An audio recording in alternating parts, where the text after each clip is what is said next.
Twelfth वालों को यानी 12वीं कक्षा को क्रिस्टल तंत्र के विषय में बताया जाएगा। देखिए क्रिस्टल तंत्र होता क्या है। ब्रेव के अनुसार, वैज्ञानिक ब्रेव के अनुसार 14 प्रकार के क्रिस्टल जालक होते हैं तथा 7 क्रिस्टल तंत्र होते हैं। यानी ब्रेव के अनुसार क्रिस्टल जालकों की जो संख्या होती है वो 14 होती है तथा क्रिस्टल तंत्र जो होते हैं वे 7 होते हैं। अब देखिए यहाँ पे मैंने आपको अलग अलग चीज़ें बना के रखी हुई हैं। आप इनको बड़े ध्यान से जब समझेंगे तब आपको समझ में आएगा। ये देखिए क्रिस्टल तंत्र है, ये कितने होते हैं? 7 होते हैं। इनकी अच्छी लंबाई दिया गया है, अच्छी कोण दिया गया है और क्रिस्टल जालक दिया गया है और इनका एक उदाहरण दिया गया है।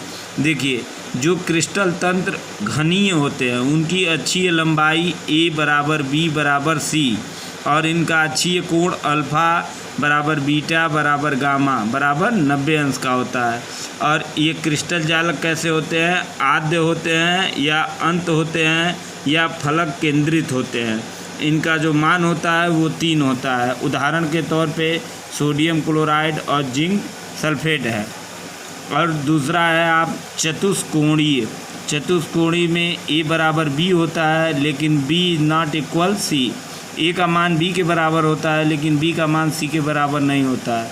और इसमें अल्फ़ा बीटा और गामा का जो मान होता है वो 90 अंश का होता है। ये भी आद्य और अंत होते हैं और इनका मान 2 होता है। इसमें उदाहरण के तौर पे टीन, SN को टीन कहा जाता है और टीन जो है ऑक्साइड है और टेलेनियम ऑक्साइड, ये 3 इसके उदाहरण मैंने आपको दे रखे हैं। तीसरा है विषम लंबांश। विषम लंबांश में क्या होता है? A is not equal B is not equal C, यानी A का मान B के बराबर नहीं होता है और B का मान C के बराबर नहीं होता है। और अल्फ़ा और बीटा और गामा का जो मान होता है वो तीनों का मान 90 अंश होता है। और ये आद्य और अंत और फलक अंत तीनों प्रकार के होते हैं। इनका मान 4 होता है। इसमें देखिए एक उदाहरण है BaSO4। और देखिए अगला है आपका क्रिस्टल तंत्र एकन ताज।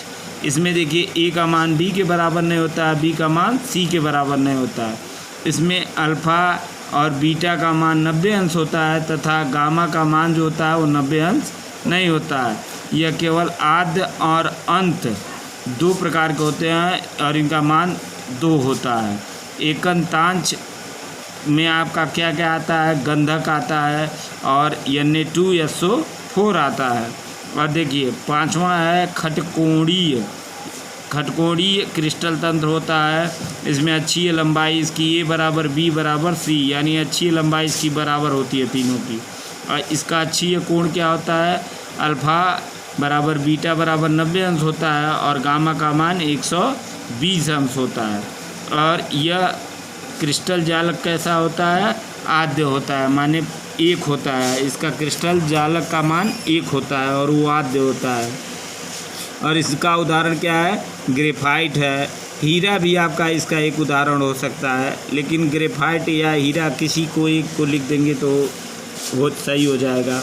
और 6वां है त्रिशयन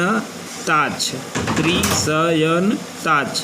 इसमें अच्छी लंबाई A बराबर B बराबर C, यानी इसकी अच्छी लंबाई बराबर होती है और इनका अच्छी कोण अल्फ़ा बराबर बीटा बराबर गामा इज नॉट इक्वल 90 अंश, यानी अल्फ़ा बीटा गामा तीनों के कोणों का मान 90 अंश नहीं होता है। और ये आद्य होता है, इसका क्रिस्टल जालक आद्य होता है और इसका मान 1 होता है। इसमें उदाहरण आपका पारा सल्फाइड होता है और CaCO3 होता है, यानी कैल्शियम कार्बोनेट होता है। आप पारा जानते ही हैं, HgS। और तीसरा है त्रिनताक्ष क्या होता है? क्रिस्टल तंत्र। इसमें A, B और C का तीनों का मान एक दूसरे के बराबर नहीं होता है और इसमें अल्फ़ा बीटा गामा तीनों का मान 90 अंश नहीं होता है। और ये कौन सा क्रिस्टल जालक होता है? आद्य क्रिस्टल जालक होता है, उसका मान 1 होता है। इसमें आपके उदाहरण में कौन कौन आते हैं? CuSO4.5H2O। और दूसरा उदाहरण है K2Cr2O7। अब देखिए इसी से संबंधित कुछ क्वेश्चन आपको दिए जा रहे हैं, इसको बड़े ध्यान से आप लिख लीजिएगा और लगाइएगा, अगर नहीं आएगा तो मैं आपको बताऊंगा। सबसे पहला प्रश्न नंबर 1, सबसे अधिक सममित क्रिस्टल तंत्र है, यानी सबसे अधिक सममित क्रिस्टल तंत्र है, सबसे अधिक समान क्रिस्टल तंत्र कौन सा है? सममित माने कि तीनों चीज़ें उसकी बराबर हों, ये क्रिस्टल तंत्र कौन सा है? प्रश्न नंबर 2, सबसे अधिक असममित क्रिस्टल तंत्र है, माने कौन सा ऐसा क्रिस्टल तंत्र है जो असममित है, माने जिसकी अच्छी लंबाई, अच्छी कोण, क्रिस्टल जालक, क्रिस्टल तंत्र ये सब बराबर नहीं होते हैं। और प्रश्न नंबर 3, एकनताक्ष व खटकोणीय क्रिस्टल तंत्र में अंतर लिखो, यानी एकनताक्ष व खटकोणीय क्रिस्टल तंत्र में अंतर क्या होता है? तो इसमें इसकी अच्छी लंबाई, अच्छी कोण से संबंधित अगर आप अंतर बता देंगे और क्रिस्टल जालक से अंतर बता देंगे तब भी ये क्वेश्चन सही हो जाएगा। अब देखिए क्रिस्टल जालक में BCC यानी बॉडी सेंट्रेड सर्कुलेटर से जो संबंधित क्वेश्चन आपको बताए थे और इनका कैसे परमाणु निकाला जाता है, इसमें पहला क्वेश्चन देखिए, एक यौगिक X तथा Y दो तत्वों से मिलकर बना है। कौन कौन यौगिक हैं? X तथा Y दो तत्वों से मिलकर बना है। X परमाणु के घन के कोनों पर तथा Y परमाणु के घन के केंद्र पर स्थित है। X परमाणु घन के कोनों पर तथा Y परमाणु घन के केंद्र पर स्थित है, तो यौगिक का अणुसूत्र क्या होगा?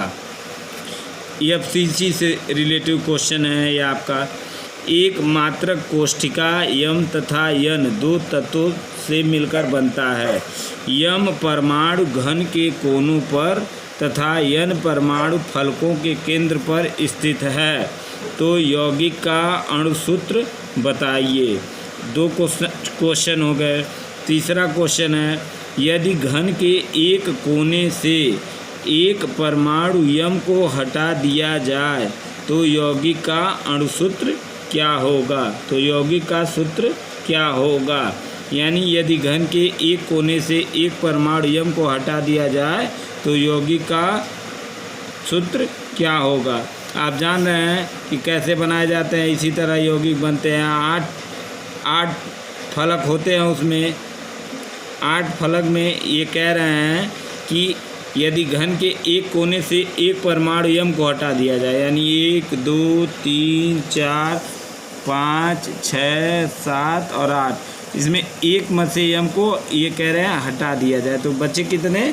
7। तो इसको इस तरह लगाइएगा, 7 × 1/8 इस तरह लगाइएगा। आगे मैंने आपको बता दिया है इसको लगाने के लिए BCC को कैसे लगाते हैं।